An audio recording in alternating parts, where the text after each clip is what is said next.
Sejarah singkat lahirnya Nahdlatul Ulama.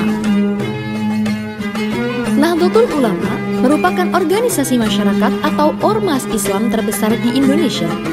NU berdiri pada tanggal 31 Januari tahun 1926 Masehi atau bertepatan dengan tanggal 16 Rajab tahun 1344 Hijriah. Latar belakang berdirinya Nahdlatul Ulama atau NU melansir dari laman NU Online. Para ulama pesantren Ahlussunnah wal Jamaah atau Aswaja mendirikan jamiah atau organisasi NU di kediaman Kiai Haji Abdul Wahab Hasbullah di Kertopaten. Sebelumnya, Kiai Haji Wahab Hasbullah juga pernah mendirikan organisasi pergerakan Nahdlatul Wathon atau Kebangkitan Tanah Air pada tahun 1916. Kemudian beliau juga mendirikan Nahdlatul Tujar atau Kebangkitan Saudagar pada tahun 1918. Kemudian pada tahun 1914 didirikanlah kelompok diskusi Taswirul Afkar atau pemikiran yang juga disebut sebagai Nahdlatul Fikr atau kebangkitan pemikiran. Pada saat mendirikan NU, para kiai juga mendiskusikan nama organisasi yang akan digunakan. Serupa dengan nama kelompok sebelumnya, tersebutlah usulan nama Nahdlatul Ulama yang berarti kebangkitan ulama. Namun, Kiai Haji Mas Alwi Abdul Aziz kemudian mengusulkan nama Nahdlatul Ulama. Alasannya, konsekuensi penggunaan kata Nahdlatul adalah kebangkitan yang telah terangkai sejak berabad-abad lalu. Hal ini mengingat bahwa Nahdlatul Ulama bukanlah hasil yang tiba-tiba.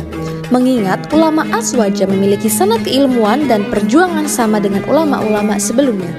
Usulan nama Nahdlatul Ulama juga bermakna gerakan serentak para ulama dalam satu pengarahan atau gerakan bersama-sama yang terorganisasi. Hal ini kemudian membuat organisasi Nahdlatul Ulama sebagai kelanjutan dari komunitas organisasi-organisasi yang telah berdiri sebelumnya, dengan cakupan dan segmen yang lebih luas. Beberapa tokoh yang terlibat dalam pendirian organisasi NU antara lain yaitu Kiai Haji Hasyim Asy'ari Tebu Ireng, Kiai Haji Abdul Wahab Hasbullah, Kiai Haji Bisri Sansuri, Kiai Haji Asnawi Kudus, Kiai Haji Ridwan Semarang, Kiai Haji Maksum Lasem, Kiai Haji Nahrawi Malang, dan lain sebagainya. Substansi berdirinya Nahdlatul Ulama atau NU melansir dari laman Gramedia. Berdirinya Nahdlatul Ulama tidak dapat dipisahkan dengan dukungan ajaran Ahlussunnah wal Jamaah atau Aswaja yang bersumber dari Al-Quran, Sunnah, dan Ijma. Menurut Kiai Mustafa Bisri menjelaskan, Aswaja secara eksplisit adalah paham yang berpegang teguh pada tradisi sebagai berikut.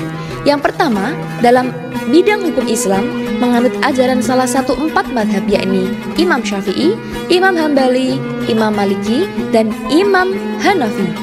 Yang kedua, dalam bidang tauhid menganut ajaran Imam Abu Hasan Al-Asy'ari dan Abu Mansur Al-Maturidi.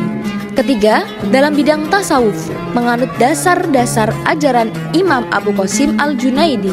Melansir dari laman Antara, dalam ADART NU tercantum bahwa tujuan Nahdlatul Ulama adalah untuk menjaga berlakunya ajaran Islam yang menganut paham Ahlussunnah wal Jamaah atau Aswaja. Nahdlatul Ulama juga bertujuan untuk mewujudkan tatanan masyarakat yang berkeadilan demi kemaslahatan dan kesejahteraan umat dan demi terciptanya rahmat bagi alam semesta. Hingga tahun ke-100 lebih atau 1 abad berdirinya NU, organisasi ini telah berkembang pesat dengan jejaring anggota dan pengurus yang tersebar di seluruh wilayah tanah air.